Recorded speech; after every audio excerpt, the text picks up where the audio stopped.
Dungeons & Dragons unleashes a full-court press to try and keep Critical Role from switching to Daggerheart. Don't leave me here to die! Before we talk D&D's attempt to woo back Critical Role, why not take a second to hit those like and subscribe buttons to help us keep this content coming?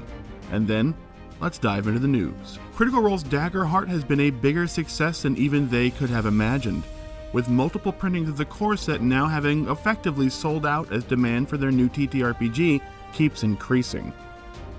And D&D, who has been going through one of their roughest patches in modern memory, which is impressive considering the OGL debacle, has definitely taken notice. In a time where the four biggest faces of the company have all left or been laid off in the span of around a month, Dungeons & Dragons badly needs a brand ambassador. And with their now dwindling options, and especially considering how two of those iconic faces of D&D have left to work for Darrington Press, getting Critical Role to stick with D&D has clearly become a major priority. Critical Role helped spur the growth of D&D ever since its first stream a decade ago, and losing them to Daggerheart for their main campaign would be the PR nail in the coffin for D&D's disastrous 2025, which has seen the exodus of most of their visible leadership team and familiar faces, the mediocre debut of the semi-new 2024 rule set, and the utter failure of the Project Sigil VTT, which was supposed to be their digital future. So how has D&D been trying to keep the Critical Role cast on their side?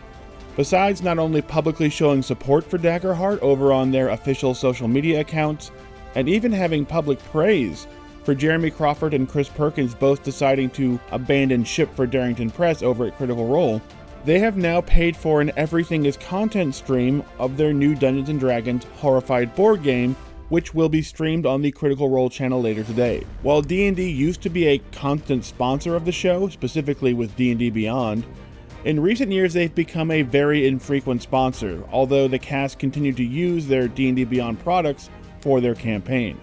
But even that slightly backfired after the 2024 rules release, as the cast publicly complained mid-game on several streams about how cluttered and confusing the new mixed 2014 and 2024 rules interface was on the platform.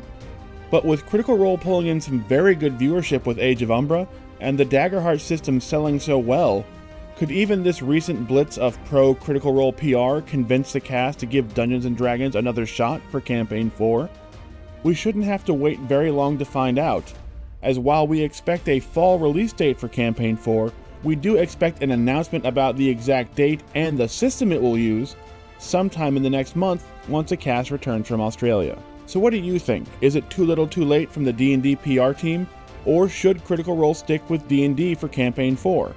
Let us know in the comments, and don't forget to hit those like and subscribe buttons.